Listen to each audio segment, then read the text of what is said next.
성경 말씀 에베소서 5장 4절 누추함과 어리석은 말이나 희롱의 말이 마땅하지 오히려 감사하는 말을 하라. 아멘. 오늘은 추수감사 예배로 드리는데 감사하는 말을 하라는 제목으로 예배 말씀을 나누겠습니다. 감사하는 말은 꼭 추수감사 주일만 하는 것은 아니죠. 그럼에도 이날은 잊어버리고 있었던 것을 다시 기억나게 하고 또 감사하지 못했던 것을 찾아서 또 감사할 수 있는 그런 좋은 날이 될 수 있기를 바랍니다. 실제적으로 오늘 하루 아니면 이번 한 주간 여러분들 입술에서 감사하는 말을 계속 한번 해보시면은 아마 이번 한 주간 놀라운 일이 일어날 것입니다. 한번 시험해 보시기 바랍니다. 왜냐하면 우리가 하는 말은 그 말이 그냥 말로 없어지는 것이 아니라 그 말이 다시 되돌아옵니다. 그래서 자기 삶에 그 말이 열매를 맺게 되는 거예요. 말이 중요하다는 건 우리는 이미 경험적으로 많이 알고 있죠. 왜 그러냐면 말에는 세력이 있기 때문입니다. 하나님이 이 엄청난 세상을 창조하실 때 무엇으로 창조하신지 알잖아요. 단지 말씀으로 창조했습니다. 말씀으로 빛이 있으라니까 말한 그대로 빛이 있었는 거예요. 이건 무엇을 말하겠어요? 말에는 굉장히 강한 능력, 권세, 세력이 있다는 걸 나타냈잖아요. 예수님이 갈릴리 바다에 광풍이 일어날 때 뭘로 잠잠케 했습니까? 잠잠하라는 말씀으로 잠잠케 했어요. 이 말씀이 이 세상 어떤 것보다 권세와 능력이 있다는 것을 나타내는 장면이죠. 지금도 마찬가지입니다. 우리가 하는 말 아무것도 아닌 것 같아도 그 말에는 능력과 권세와 세력이 있습니다. 아까 우리 간정에서도 나왔지만 말씀을 읊조리는 것, 그 말씀을 읊조리는 것만 하는데도 왜 많은 변화와 간증이 있겠습니까? 그는 말씀 자체가 요한복음 1장에 나온 대로 말씀 자체가 하나님이시기 때문에 그런 거예요.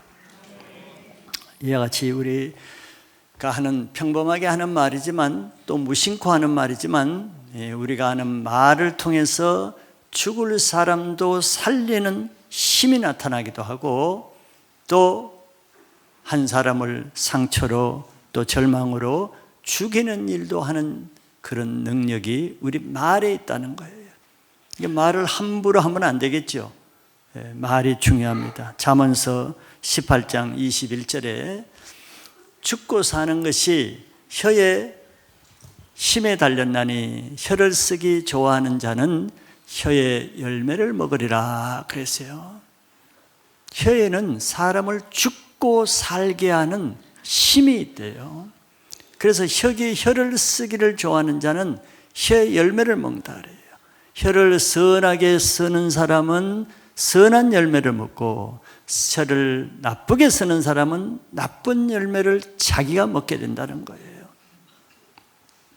자기가 하는 그 말이 자기 삶의 실제로 열매로 돌아온다는 거죠. 우리가 계속해서 또 여러분들 가운데서도 그 입에 주로 무슨 말을 많이 하는가를 보세요. 만약에 하루 종일 자기가 하는 말을 녹음을 해서 한번 들어본다면 무슨 말을 많이 하는가 알 수 있겠죠. 꼭 녹음을 안 해도 대충 알 것입니다. 어떤 사람이 그 사람 입에서는 남을 칭찬하고 격려하고 사랑한다는 말을 하고 또 감사하다는 말을 많이 하고 이런 말을 많이 하는 사람이 있겠죠. 그러면 이 잠언서 말씀대로 한다면 그 사람의 삶이 어떻게 되겠어요? 그 사람의 실제 삶에 자기가 말한 격려하는 말, 사랑하는 말, 축복하는 말, 감사하는 그 열매를 자기가 먹게 되겠죠. 그래서 그런 사람을 써요. 말이 좋은 사람이 삶이 행복합니다. 반대도 마찬가지겠죠. 늘 부정적인 말을 하고 또 짜증난다는 말, 또 불평하고 불만하는 이런 말을 하면은 벌써 자기가 알죠. 기분이 다운되고 기운이 없어지고 괜히 짜증나고 자기 삶에 자기가 말한 열매가 그대로 먹게 되기 때문에 이제 그렇게 되는 거죠. 같은 잠언서의 6장 2절에 더 구체적으로 이렇게 말씀하고 있어요. 내 입의 말로 내가 얽혔으며 내 입의 말로 인하여 잡히게 되었느니라 그랬어요. 자기가 한 그 입의 말이 자기 덫에 얽히게 된다는 거예요. 여러분, 덫에 걸리면 어떻게 되겠어요? 또 내 입의 말로 인해서 그 말이 자기 인생이 그 말에 스스로 잡히게 된다는 거예요.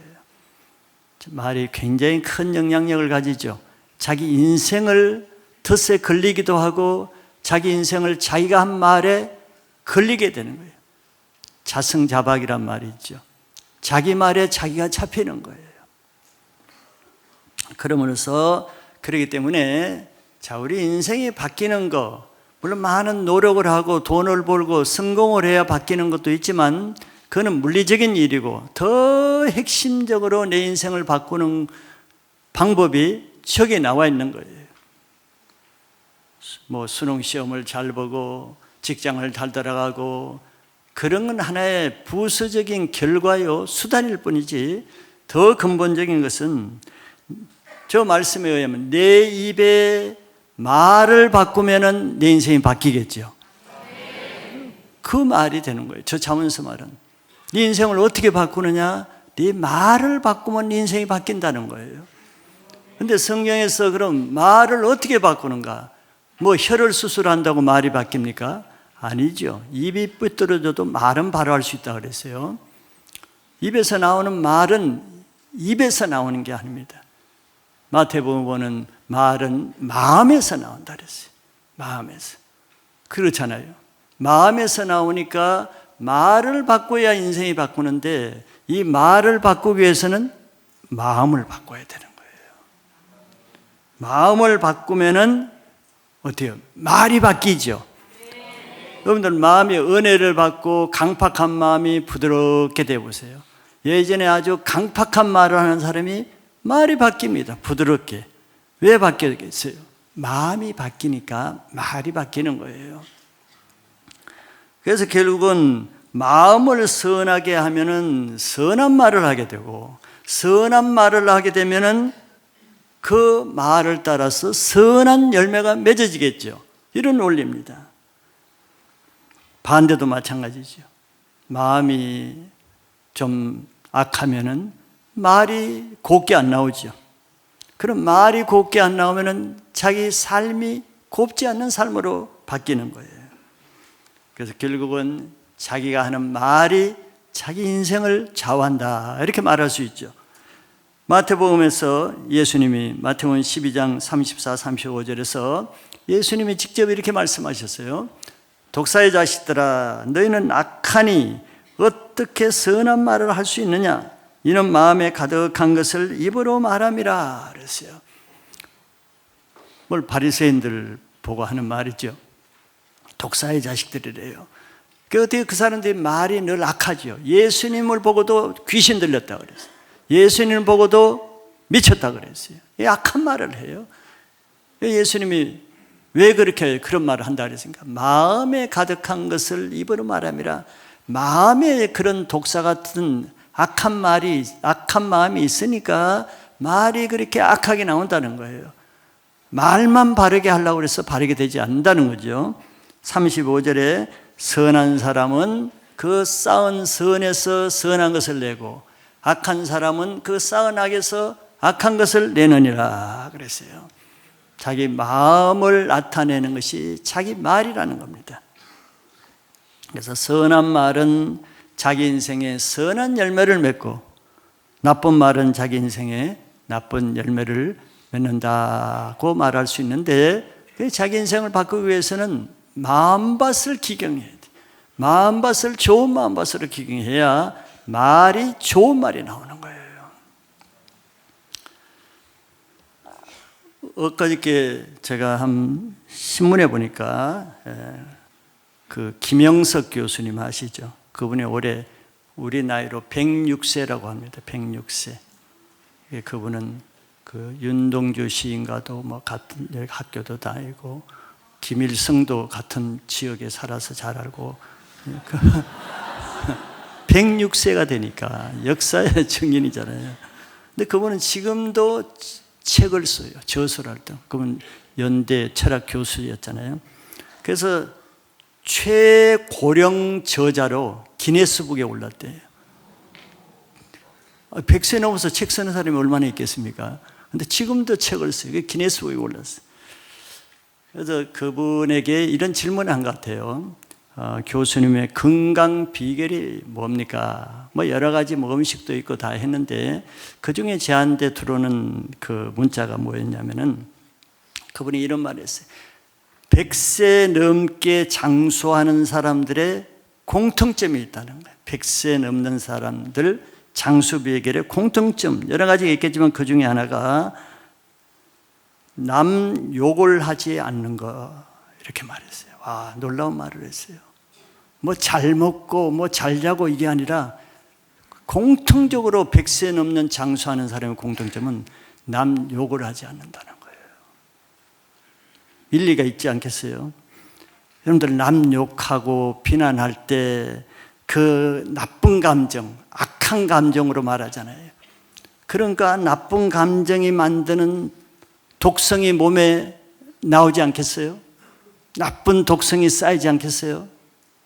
저는 그런 생각이 딱 연결이 되는 거예요. 왜 나쁜 말을 하지, 남에게 욕을 하지 않는 것이라고 말할까? 이유가 있다는 것이 이해가 되더라고요.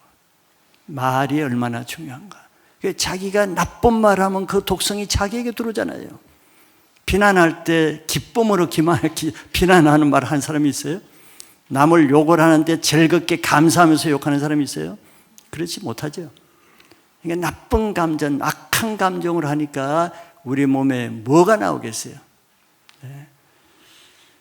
자, 우리가 늘 기뻐하고 감사하는 말만 해도 건강할 수 있습니다. 영양제 안 먹어도 될 거예요. 네. 오늘은 추수 감사절을 맞이해서 감사라가 아니고 오늘 말씀은 감사라보다도 더 구체적이죠. 감사하는 말을 하라 그랬어요. 그래서 제가 말에 대해서 좀 찾아본 겁니다. 감사라 같은 말이지만 너희는 감사하는 말을 하라 그랬어요. 우리가 감사해도 마음에 품고만 있을 수도 있잖아요. 그냥 말 안 하고 지낼 수도 있잖아요. 근데 성경은 말을 하라는 거예요. 왜 좋은 말은 많이 할수록 그것이 자기에게 좋은 열매를 오니까. 말을 해야 말의 열매를 맺으니까 말을 하라는 거예요. 그래서 오늘 하루도 여러분들 감사하는 말을 많이 하시기 바랍니다. 그런 것이 자기에게 감사가 넘치게 하는 거예요. 4절 말씀을 다시 한번 제가 읽어봅니다. 누추함과 어리석은 말이나 희롱의 말이 마땅치 아니하니 오히려 감사하는 말을 하라 그랬죠. 우리가 감사하는 말을 하기 위해서는 먼저 하지 말아야 될 말을 3가지를 말하고 있어요. 누추함, 또 어리석은 말, 희롱의 말 3가지를 말하고 있죠. 자, 먼저 그래서 하지 말아야 될 말에 대해서 먼저 한번 보겠습니다.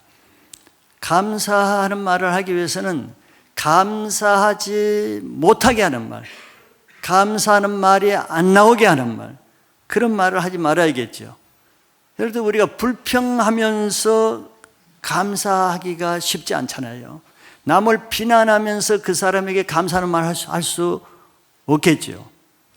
그래서 먼저 감사하는 말을 하기 위해서는 그 말을 하지 못하게 하는 그런 말을 먼저 하지 말라고 합니다. 3가지. 첫째는 누추함이라 그랬어요. 누추함은 뭐 아시다시피 더럽고 추잡한 그런 행동과 말입니다.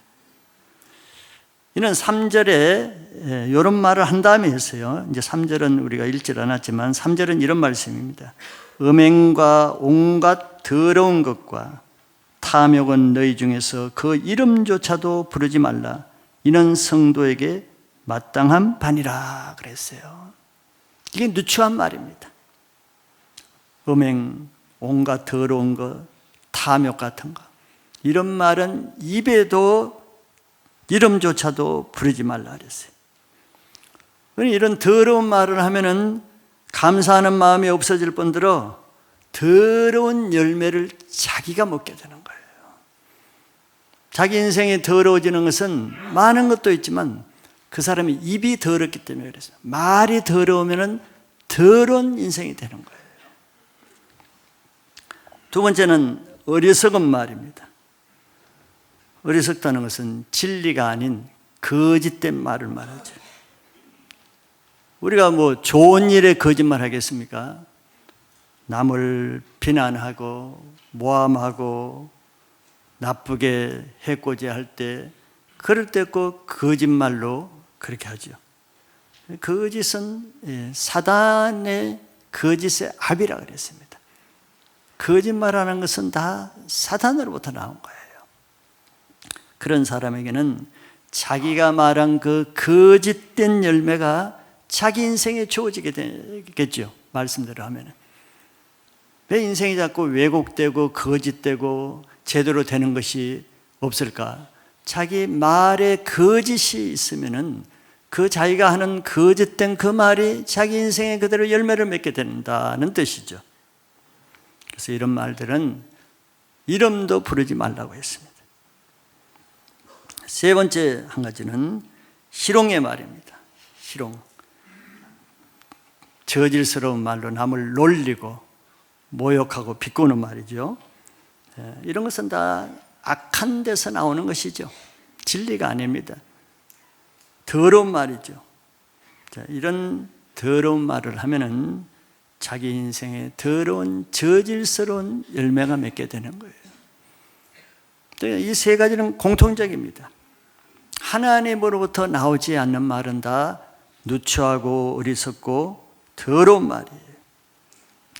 자기 인생이 더러워지는 것은, 자기 인생이 추잡해지는 것은 자기 말이 그렇기 때문입니다. 여러분들 아무리 옷을 잘 차려입고 아무리 멋있게 화장을 해도 그 사람의 입에서 나오는 말이 더럽고 추하고 어리석으면 가치가 벌써 떨어지죠.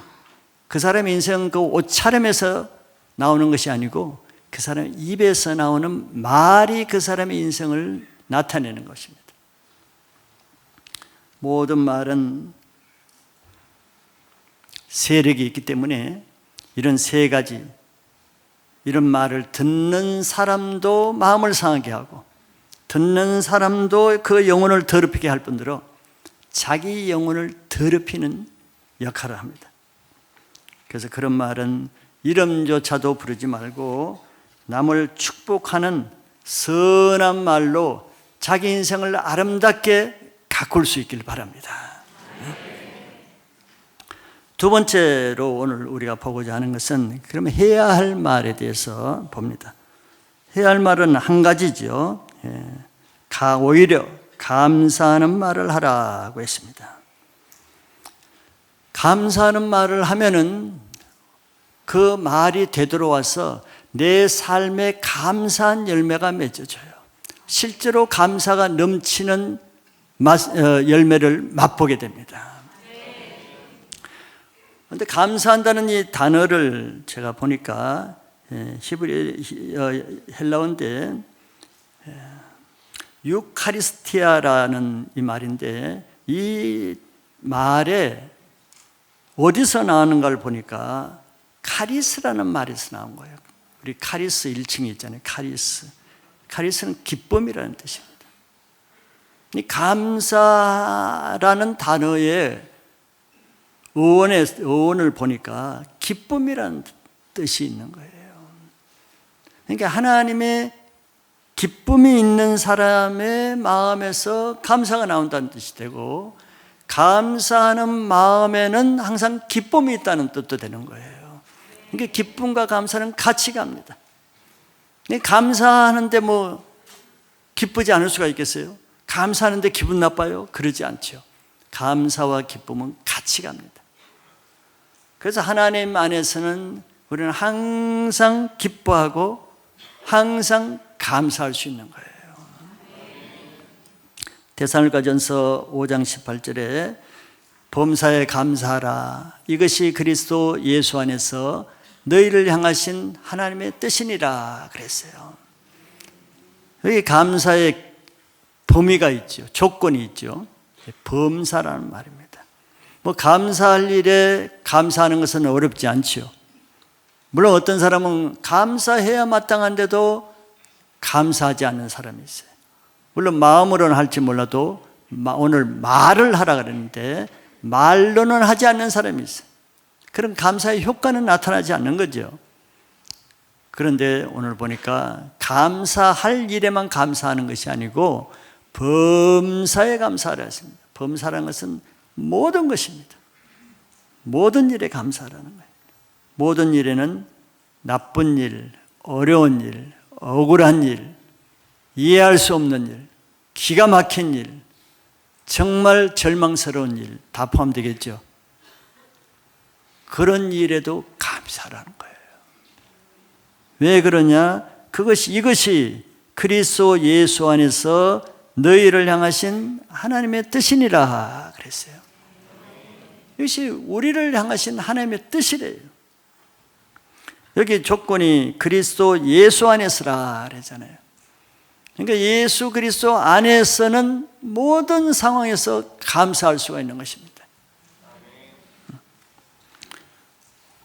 우리에게 일어나는 모든 일은 침삭히고 일어서고 앉는 것까지 하나님이 모르시는 거 없다 그랬습니다.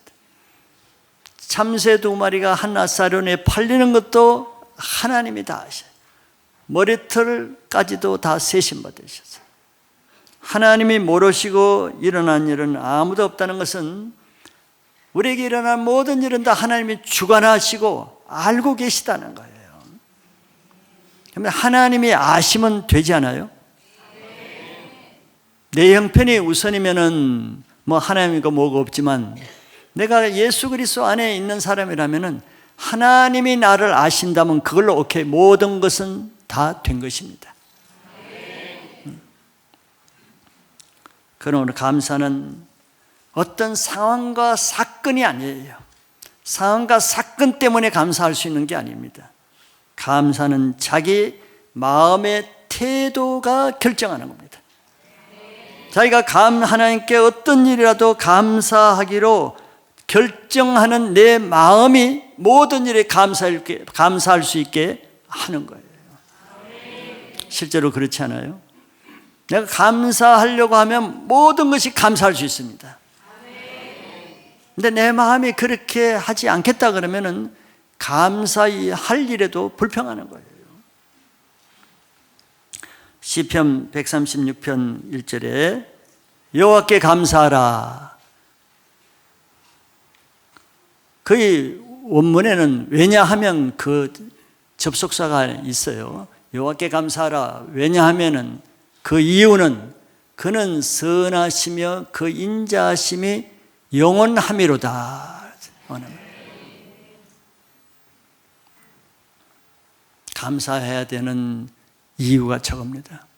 어떤 상황에서도 하나님은 항상 선하셔요. 내가 보기에 잘못된 것 같아도 그 일을 아시는 하나님은 항상 선하셔.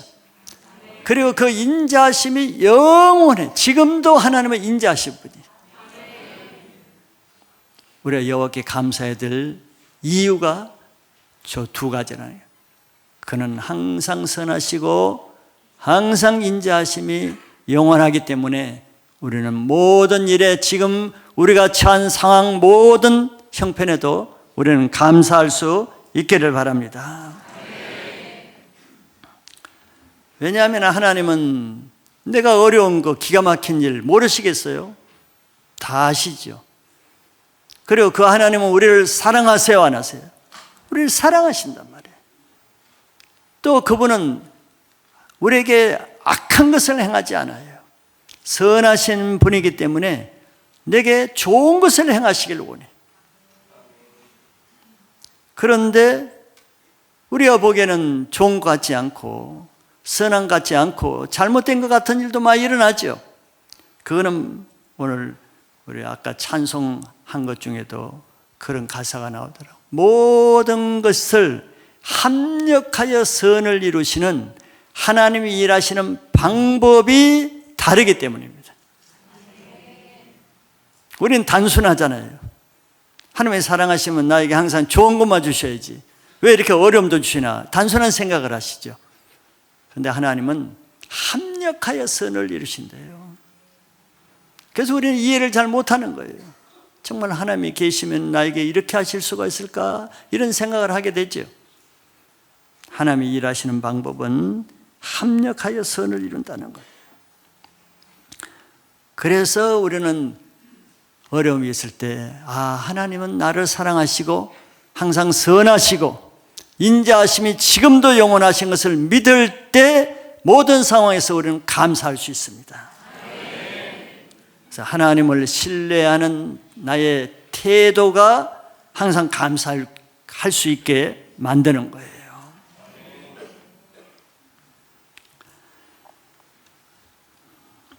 다니엘이 청소년 때 이스라엘이 범죄로 인해서 나라가 망했습니다.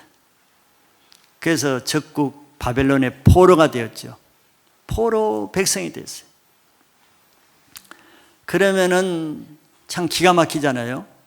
다니엘이 생각할 때 우리가 보통 생각할 때는 하나님을 어떻게 생각하겠어요? 하나님의 백성이 하나님을 믿지도 않고 우상을 섬기고 죄만 짓는 그 바벨론 국가에게 하나님의 자기 백성이라고 하고 애굽에서 홍해를 건너서 건지신 이 자기 백성을 그 우상 섬기는 바벨론에게 포로가 되게 한다? 이해 안 되겠죠. 청소년 아이라면은. 왜 하나님이 살아계시다면 이런 일을 할까? 낙심하고 그런 하나님을 나 안 믿겠다. 하나님이 어디 계셔? 이럴 수가 있어. 자기 백성을 이방 민족에게 이렇게 포로가 되게 하시는 그분이 과연 하나님입니까? 이런 생각을 할 수가 있잖아요. 다니엘서에서 우리가 보듯이 그럼에도 불구하고 다니엘은 예민한 사춘기 청소년 시기임에도 불구하고 그는 하나님께 중심을 지켰죠. 하나님께 중심을 지켜서 왕이 주시는 진미도 먹지 않고 물과 채소만 먹는 그런 결단을 하고 그런 중심을 보시고 하나님은 결국 바벨론 포로 백성이지만서도 총리가 되게 했어요. 그런데 다리오 왕 때 그런 총리를 바벨론에서만 한 게 아니에요. 메데 바사 나라가 바벨론이 메데 바사가 망할 때 망한 나라에서도 또 총리를 했어요. 대단하죠. 포로 백성인데.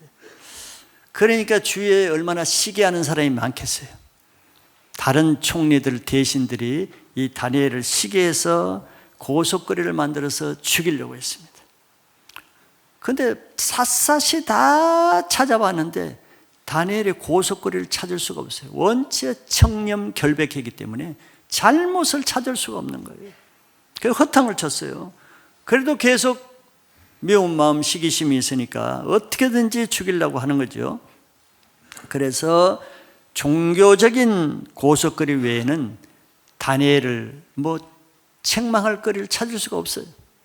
그래서 종교적인 고속거리를 만들기 위해서 계략을 세우는데 앞으로 30일 동안 왕 외에 다른 신에게 기도하는 사람들은 사자굴에 던져넣는 아주 말도 안 되는 악법을 만들었어요. 이게 다니엘을 겨냥하는 거죠. 30일 한정적으로 그 기간에 다른 신의 이름으로 즉 여호와께 하나님께 기도하는 그 다니엘을 잡기 위해서 그런 아주 말도 안 되는 악법을 만들었습니다. 그들은 신실하게 기도하는 다니엘의 선한 믿음을 악한 데 이용하는 거죠.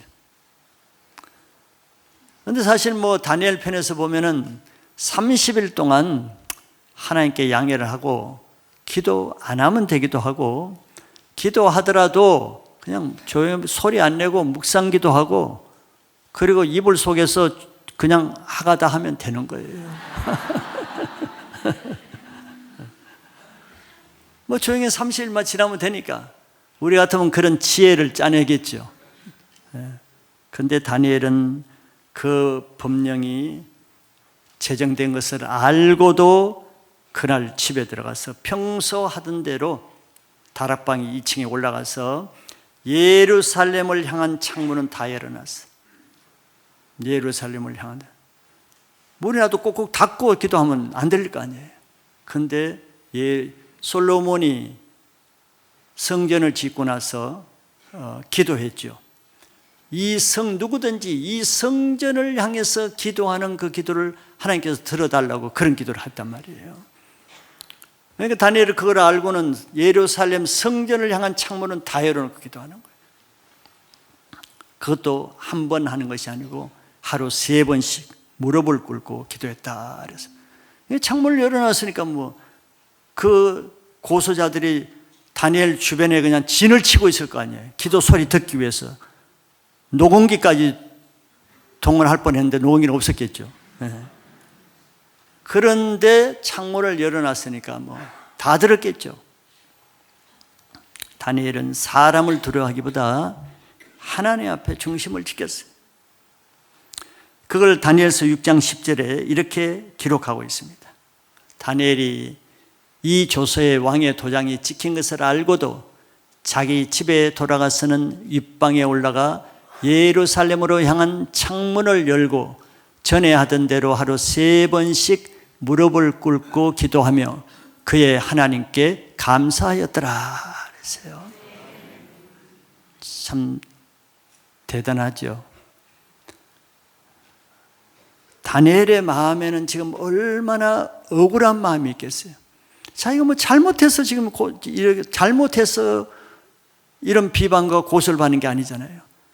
아무리 잘못을 찾아도 한 점 부끄러움 없이 이렇게 청렴결백하게 흠없이 자기가 살아왔는데 저런 말도 안 되는 악법을 만들어서 자기를 죽이려는, 그것도 잔인하게 사자굴에 던져서 죽게 만드는, 정말 원통하고 억울하고 말이 안 되는 이런 기가 막힌 상황이잖아요.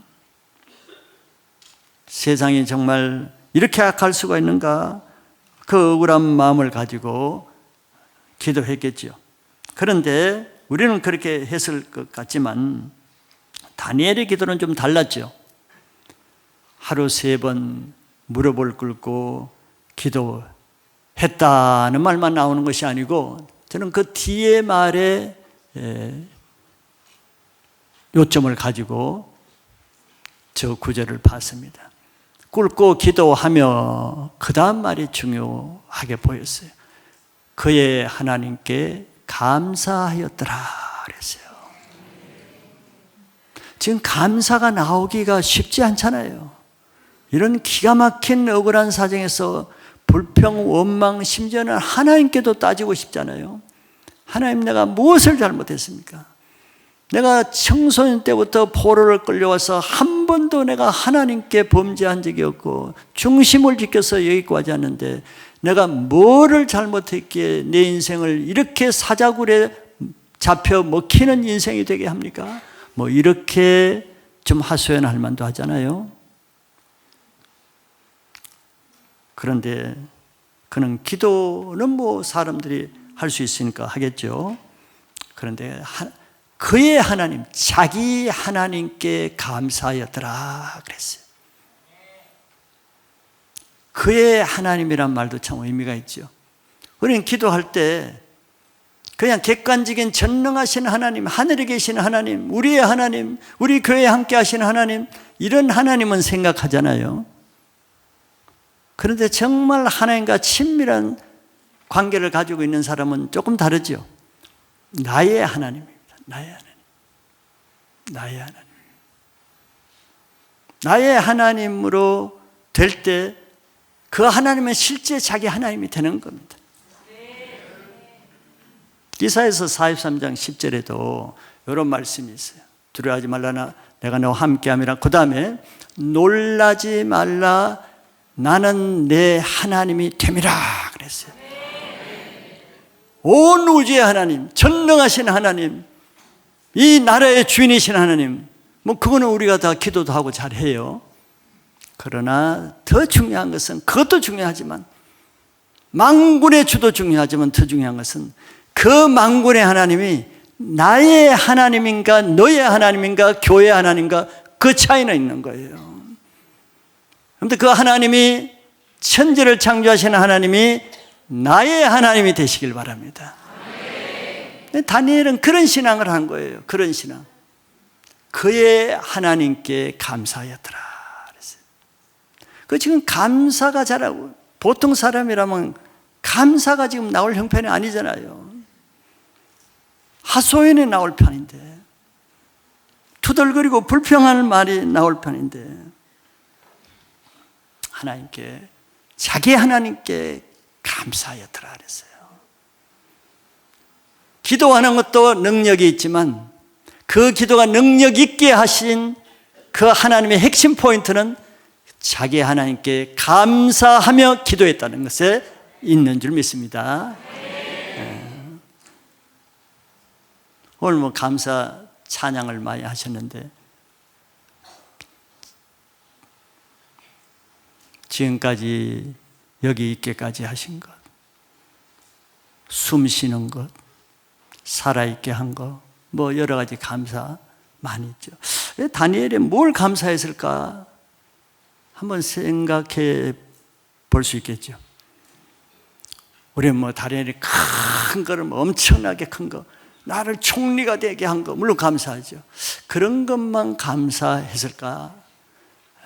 뭐 그것도 감사했겠지만 오늘 가사에 나온 것처럼 아주 우리가 보기에는 사소한 것, 아까 가사에 숨 쉬는 것, 그 감사 별로 많이 안 할 겁니다.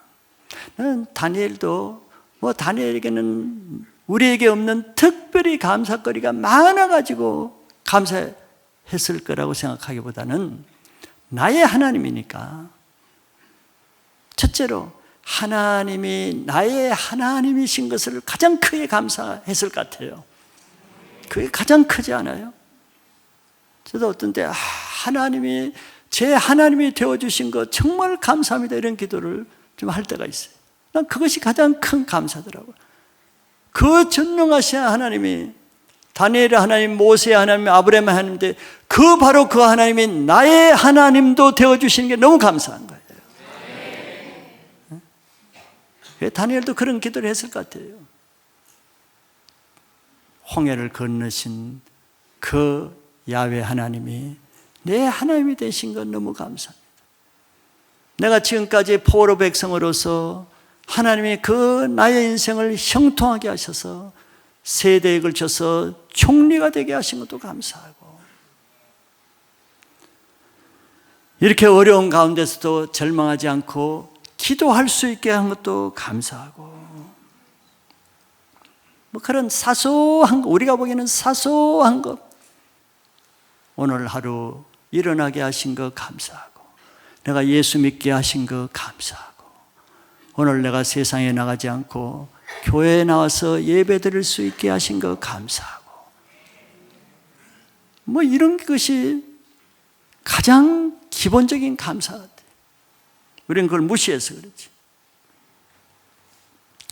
그래서 다니엘이 이렇게 기도하면서 감사했을 때, 앞에서 우리가 우리 혀의 열매를 자기가 먹는다 그랬잖아요. 제가 얼마나 감사했겠어요. 하나님 지금도 지켜주신 것 감사하고, 또 하나님이 사자굴에서도 지켜주실 것을 감사하고, 뭐 이런 감사를 많이 했겠죠. 그러니까 다니엘이 무슨 감사 말을 했기에, 무슨 말을 혀로 했기에 어떤 열매를 맺었는가를 보면은 알 수가 있잖아요. 사자굴에 던졌는데, 만약에 불평하고 원망하고 하나님 왜 나를 사자 모기가 되게 합니까? 내 인생이 이렇게 됩니까? 해서 아마 사자 모기가 됐을 거예요. 그런데 하나님께 감사하는 기도를 했더니 사자굴에서 감사의 열매를 먹게 하셨잖아요. 사자의 입을 봉하셨어요. 하나님이 아셨죠. 왜? 감사했기 때문에. 감사한 그 열매를 그대로 보게 됐어요. 반대로 다니엘을 고소해서 악한 말을 하고 비방하고 욕을 하고 모함을 하고 하는 그 대신들, 총리들 어떻게 되었어요? 자기가 말한 그대로 자기가 그 사자굴에 들어가서 그냥 먹이가 된 겁니다. 자기가 그런 악한 말을 한 그 맛을 자기가 본 거예요. 빌립보서 4장 6절에 같은 말씀이 있습니다. 아무것도 염려하지 말고 다만 모든 일에 기도와 간구로 너희 구할 것을 감사함으로 하나님께 아뢰라 그랬어요. 이게 하나님의 마음이고 하나님의 방법이에요. 다니엘이 이대로 했잖아요. 아무것도 염려하지 말고, 지금 사자굴에 먹이가 될 이런 판국이에요. 염려해야 될 판국이에요. 그런데 성경은 아무것도, 사자굴에 들어가는 것도 염려하지 말고 다만 모든 일에 기도와 간구로 내 구할 것을, 그 다음이 중요한 거예요. 불평으로 구하는 것이 아니고, 염려함으로 구하는 것도 아니고, 불신으로 구하는 것도 아니고, 감사함으로 하나님께 아뢰라 그랬어요. 다니엘이 요 기도를 한 거 아니에요. 우리는 어떤 중요한 일, 기도라는 중요한 일, 예배라는 중요한 일, 찬양이라는 중요한 일, 물론 그거 중요해요. 그것을 더 능력 있게 하는 더 중요한 것은 그것을 감사함으로 하는 것입니다. 감사의 찬양을 하고 감사의 예배를 드리고 감사의 기도를 할 때 그 감사의 열매를 맛보게 되는 거예요. 그래서 우리가 어려울 때 할 수 있는 가장 나쁜 건 알죠, 여러분들? 어려울 때 가장 나쁜 일을 하는 거, 염려, 검심, 불평, 원망, 짜증, 이거예요. 그거는 그냥 불난데 기름을 붓는 것입니다. 우리가 어려울 때 우리가 할 수 있는 최고의 무기는 하나님께 감사하는 것입니다. 모든 것을 감사하는 마음으로 보면은 상황이 감사할 것으로 바뀌는 거예요. 그럼 내가 바라보는 그대로 하나님이 그걸 이루게 하시는 겁니다. 여러분, 사소한 것에 감사하는 자가 큰 것에도 감사할 수 있는 거예요. 내가 이 세상에 태어난 거 감사하잖아요. 지금도 숨 쉬고 살아가는 거 감사하잖아요. 내 건강이 나쁘다고 생각해도 교회에 나올 수 있는 건강 주신 거 감사하잖아요. 사소한 것에 감사하는 자가 감사가 넘치지, 뭐 큰 거, 엄청난 거, 성공한 거, 이런 것만 감사하려고 그러면 1년에 몇 번 감사하겠어요? 1년에 몇 번 없어요. 그러나 숨 쉴 수 있는 거 감사하면 매 순간 항상 감사할 수 있어요.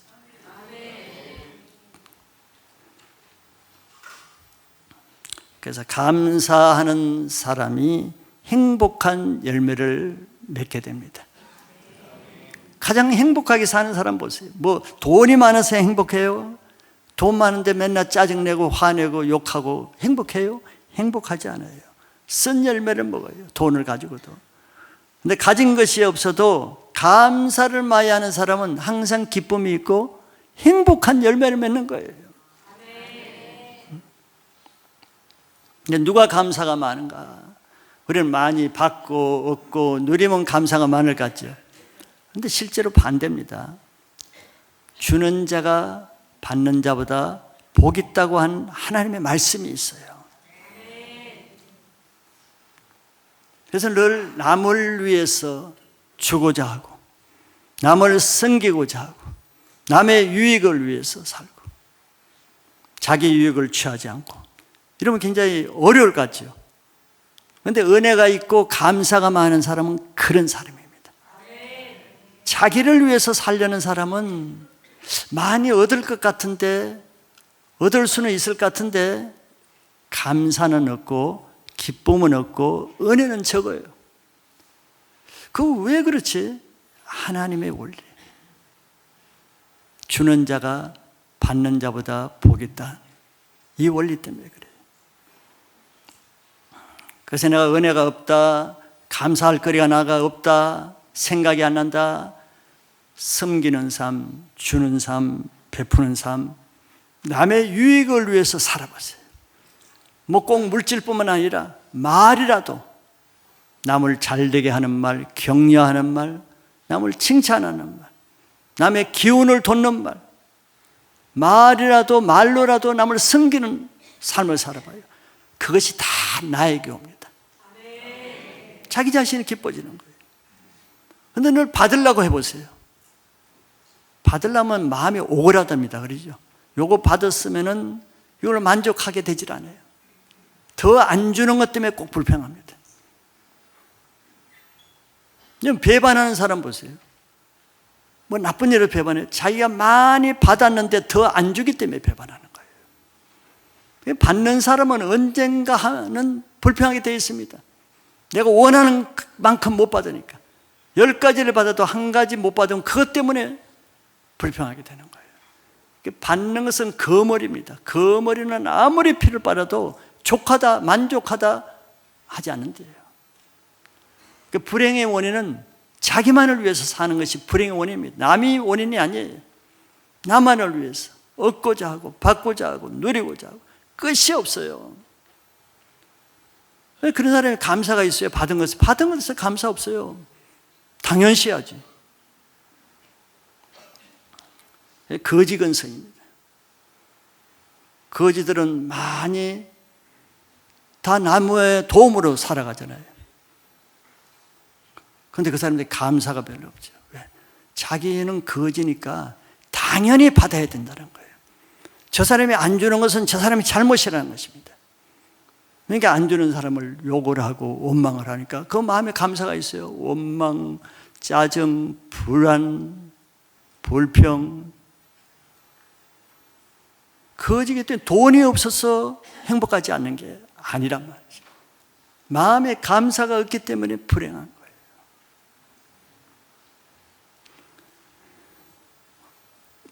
우리는 감사할 것에 대해서 감사하지 않는 것도 죄입니다. 당연시하면 안 되는 거예요. 우리가 뭐 잘 알듯이 자기를 낳아주시고 키워주신 부모님께 물론 감사하겠죠. 그러나 그것도 잊어버리기가 쉽습니다. 당연시하죠. 뭐 부모는 당연히 그렇게 되는 거 아니야? 이런 생각을 하죠. 부모니까 뭐 당연히 그렇게 하셔야지. 이런 생각을 하죠. 당연시한다면 당연한 게 아니에요. 여러분들 뭐 결혼해서 아이 키워보면 알겠죠. 그 아이를 위해서 부모가 얼마나 헌신하고 애쓰고 자기 몸보다도 아이를 더 아껴주잖아요. 그런데 자녀는 그걸 모르거든요. 당연시하는 거예요. 부모니까 그렇게 해야지. 부모니까 그렇게 하는 게 아니에요. 그냥 모든 것을 당연시해버리면 감사할 게 아무것도 없어요. 숨 쉬는 거 당연하지. 뭐 사람이니까 숨 쉬어야지. 감사할 게 아무것도 없습니다.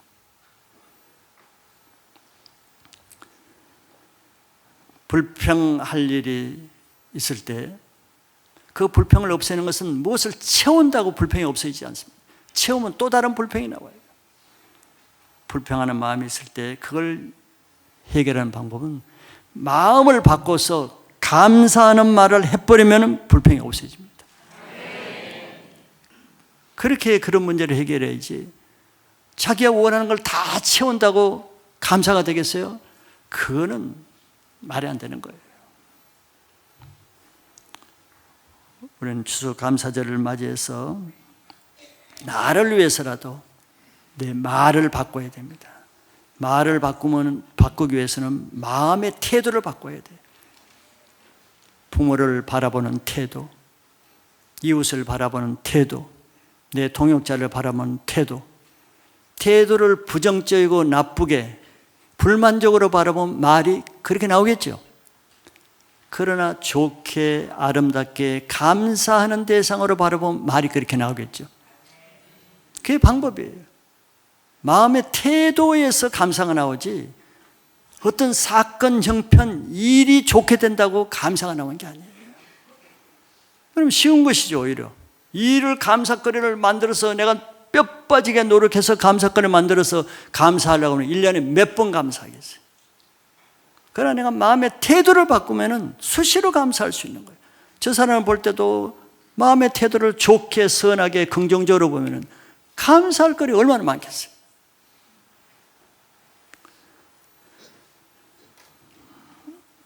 한 주 동안도 한번 이런 연습을 해보시면 실제로 효과를 맛볼 거예요. 하가다도 효과가 나타나듯이 감사하는 말을 하면은 가정에서 내 마음의 태도를, 가정의 모든 가족들, 가정의 모든 형편들을 내 마음의 태도를 바꿔서 다른 눈으로 보는 거예요. 좋은 눈으로, 긍정적인 눈으로.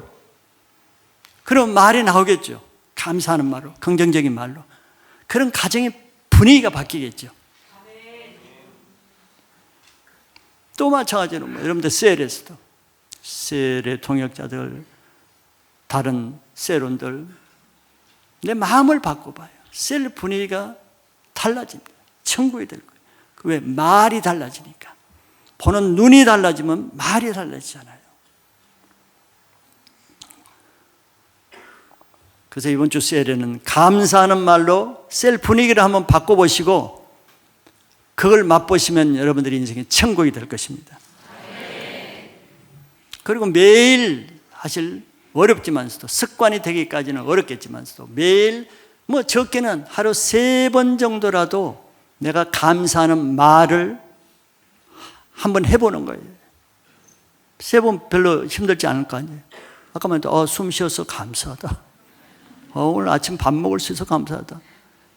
간단하지만 그런 것이 하게 되면 더 확장되고 확장돼서 적은 것이 나중에 자기 삶의 패턴이 되면은 그 사람의 인생이 바뀌게 될 거예요. 그러면은 자기 가정 분위기가 바뀌게 되겠죠. 자기 직장에서 직장 분위기가 바뀌게 되겠죠. 셀 모임의 셀의 분위기가 바뀌게 되겠죠. 자기 한 사람의 말을 통해서 주위의 많은 사람에게 빛과 소금의 영향력 있는 그런 존재로 내가 사용될 수가 있는 겁니다. 오늘 하루라도 한번 연습해 보시고 간증이 풍성한 한 주 보내시기를 축복합니다.